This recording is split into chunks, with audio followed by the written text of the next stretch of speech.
Hey everybody, welcome back to the THG podcast. Today I am joined with my good buddy John. You've seen him in a bunch of my videos. He's pretty much always down to backpack and hike. So today we're going to interview him because he's very fascinating. He's had a long history of a lot of things. So let's welcome John. Welcome, John. Thank you, sir. Welcome to the podcast. How are you?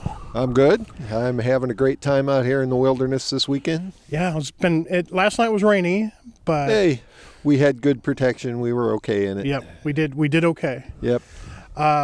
So basically, I want to get into kind of your background as far as like, how did you get started backpacking? Well, my family, as I was growing up, camped a lot, car camping and stuff like that. Never really did any backpacking or anything hardcore, but I've always enjoyed camping from that point of view. And I was involved in Boy Scouts for a little while. Oh, and nice. We did a couple of backpacking trips and did winter jamborees and stuff like that, camping in the snow, and always enjoyed those. Then I fell away from it for a long time, right? And did very little of, if any, camping or backpacking or hiking or anything like that until I met you at Lily. Oh, stop. And was looking for something else to do. And we talked about it, and I got invited along to one of our group outings and had to go out and buy a bunch of gear, so I did that, and Shucks, here I right? am. Yep. So you told me you grew up in Michigan, Yeah. and so there's a lot to do up there as far as hiking and backpacking. Comparatively to Indiana? Yeah, I suppose there is. Like I said, I never really have done any backpacking up there. Yeah. I've done a lot of car camping and driving around and stuff up there, and there's a lot of really beautiful state parks. Yeah. That I've camped in. Painted rocks. Wilderness. Yeah. All along the east coast of Lake Michigan and the dunes are dozens of state parks that have beautiful beaches. And So you ever think you'll get back up there sometime and do that? Is that something you'd be interested in? well, I might make a trip, a vacation out of it. Yeah. But and as you know, I just this past summer bought a sailboat. Yeah. Which we're going to talk about that. In a yeah. minute. Yeah. It will make it's here in Indy at the Eagle Creek Sailing Club right now, but it will make the occasional trip up to Lake Michigan as well. Nice. And we'll do that with it. But as far as long-term plans, no, I don't have plans to be back in Michigan long-term. Gotcha. So, what would you say in Indiana, at least? What would you say is one of your favorite places that you've been to? I haven't been to an awful lot of places, but absolutely, hands down, my favorite place is the Peninsula Trail here at Deem. Yep. That's and what do you like about that? being next to the lake. Yeah. I'm a water guy, sailor. Yeah. And being next to the lake is special for me. So we actually had an event. I have a Facebook group, Outdoor Adventure Life. We actually had an event where we all went out to the Peninsula Trail, and it was just kind of magical. I took 2 naps that day in my hammock. It was kind of a magical time. So one of the other reasons I'm having John on the podcast is because he does so many different things, and he's kind of interesting outside of backpacking and hiking. So let's talk about the sailing thing. How long have you been sailing? Well, back in high school, I owned a small dinghy sailboat that I sailed quite often for a couple of summers. And then didn't really do anything until after I had graduated college and moved to the Detroit area. And one of the guys I worked with at Ford, while I was working at Ford, owned a boat, a big boat, a Catalina 27. And he wanted to do Around the Can. It's a short course, Wednesday night races on Lake Erie. And he and I started talking about it, and he asked me to crew with him. So that's kind of how I got started in big boat racing. Yeah. Or big boat sailing. And that kind of grew into, while I was living in the Dearborn area, I was sailing 3 and 4 nights a week. Oh, wow. On big boats out on Lake Erie and Lake St. Clair, and did the Port Huron and Mackinac race 5 times. And wow. And then my life took me here to Indianapolis, and I haven't really done very much sailing since then. But how many boats do you have now? Currently, I own 5 boats. Right. And let's talk about the one you just bought. So the one you just bought, how big is it? It's a 23-foot Hunter sailboat, Hunter 23, 1986. And it was donated to the sail club, to Eagle Creek Sailing Club, and they sold it on eBay. So I bought it off of eBay. Got a really good deal on it. It needs some work, but that's hands-on. Doing project stuff is stuff I really enjoy. So, which is what we're going to get into next. So,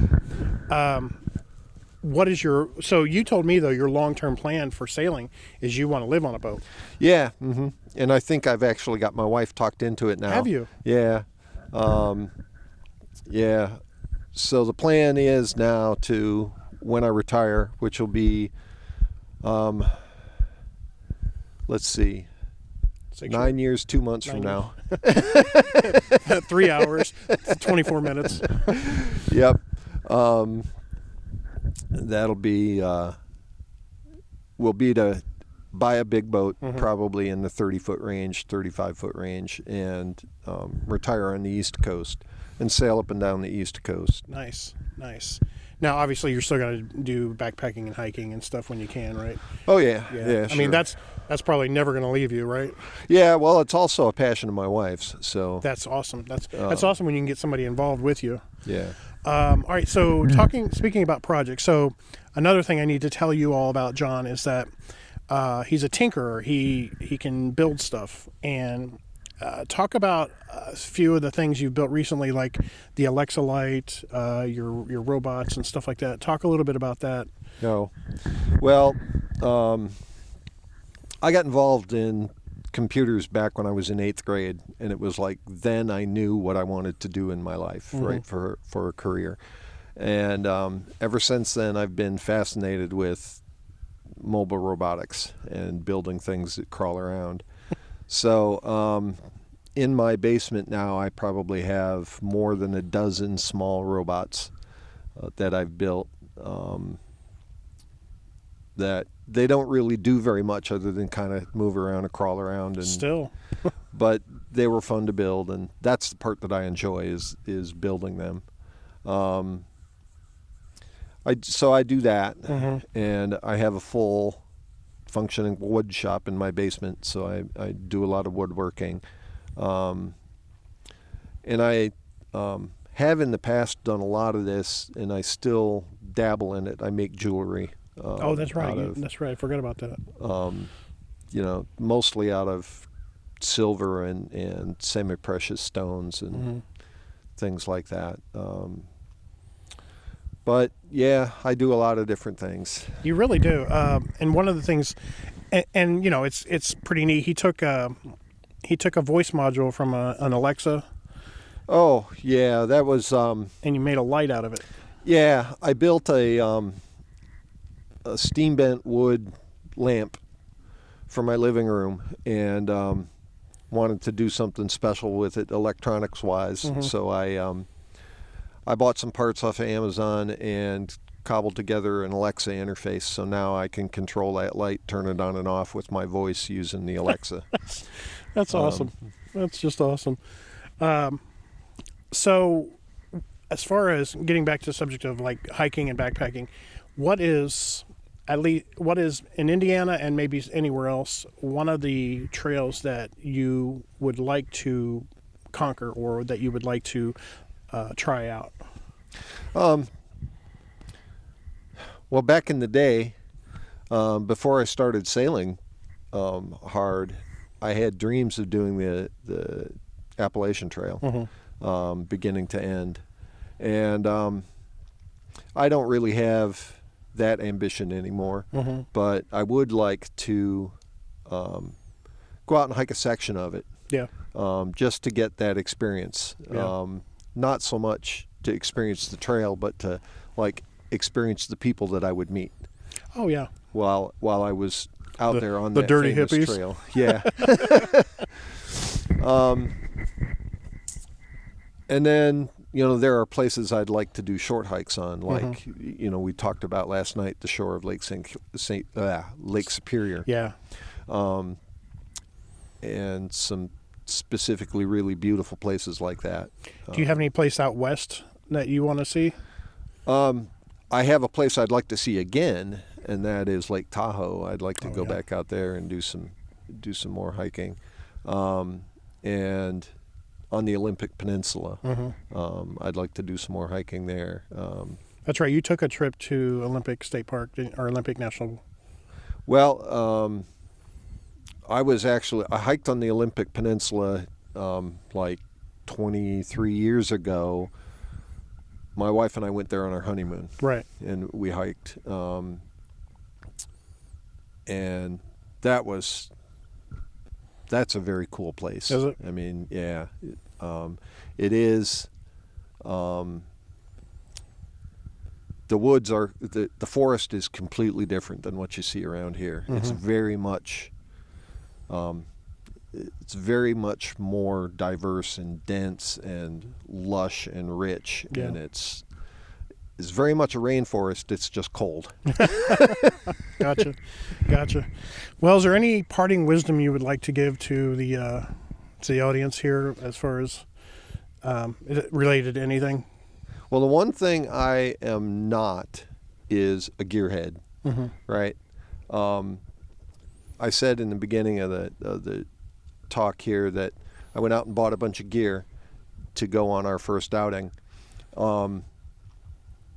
Altogether, my entire kit, everything, my pack, my bag, my sleeping pad, my tent, everything that I need to go out, I spent about $600 on all of it. Wow.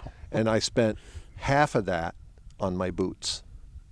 Wow. Well, yeah, you got to have good boots. So that was the one thing I said I wasn't going to compromise on. But all the rest of it, I spent about $300 to $350 for all of the rest. And you have decent gear. It's not. Yeah, and you don't need to spend a lot of money. I know Z-Packs is one of your right, but you don't need to spend that kind of money to get out here and enjoy the wilderness. That's true. You don't. So, I mean, I have the reputation of being the cheapest bastard on the planet, and I'm okay with that. Well, that's all right.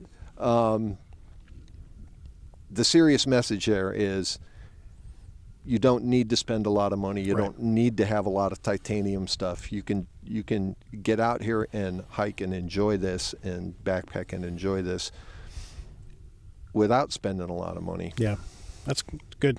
Very good. Wise, sage advice. So he actually has a channel as well. He doesn't do much with it, but I'm going to go ahead and plug it anyway. It's Salindaze, Salindaze. Correct. On YouTube, and I'll leave a link below. So he might, you'll see a variety of stuff on there. He posts whenever he feels like it. Yeah. I think the last time I posted was when I did my solo on the low gap. Yeah. What, a year and a half ago? Yeah, been a minute.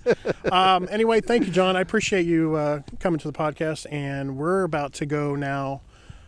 We're about to go on a backpack trek into the Deem. So thank you, everybody, and make sure you get out there and explore, and we will see you later. Peace.